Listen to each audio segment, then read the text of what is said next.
Okay, let's bring in Bilal Saab. He's a senior fellow and director of the Defense and Security Program at the Middle East Institute in Washington. Bilal, thank you very much for talking to us.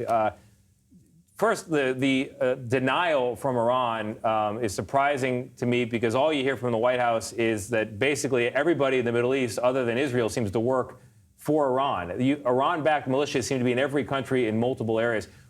Is it possible that Iran is not somehow involved in this? Is there any value in their statement? And what do we know about these groups? Is there anybody in the Middle East that doesn't seem to be backed, trained, supported by Iran? Good question. It's good to be with you.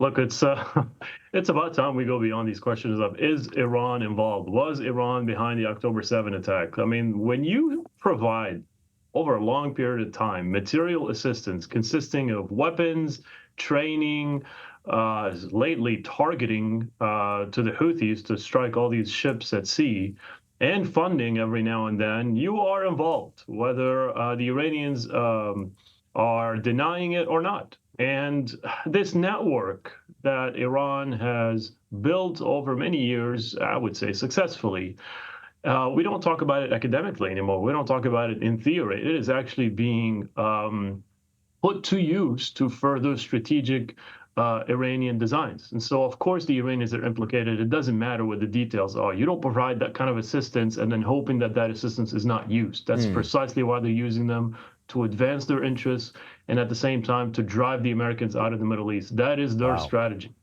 Well, and clearly not everyone, certainly some of these rebel groups. But how does the U.S. balance a significant response to the attack with preventing a wider conflict in the region, which is what pretty much everybody in the world fears at this point? Also a very good question. Listen, if your policy is driven by a fear of escalation or excessive caution, then all you're doing is exacerbating your own problems and actually giving the opponent an opportunity to capitalize on this fear.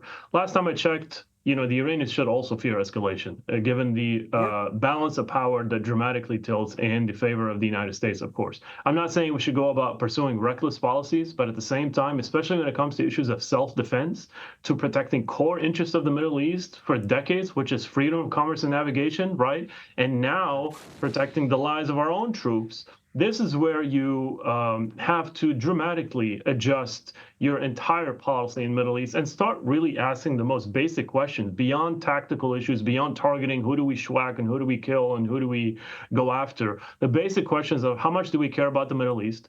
What core interests are we still trying to protect? And then go through the typical elements of a strategy, which is ways, ends, ways, and means. Nobody's asking those questions. Nobody's asking really what are the strategic parts of this conversation that we should be having about the Middle East. All we're talking about is tactics, and that's clearly a very limited approach.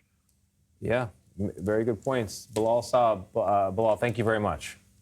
Thank you.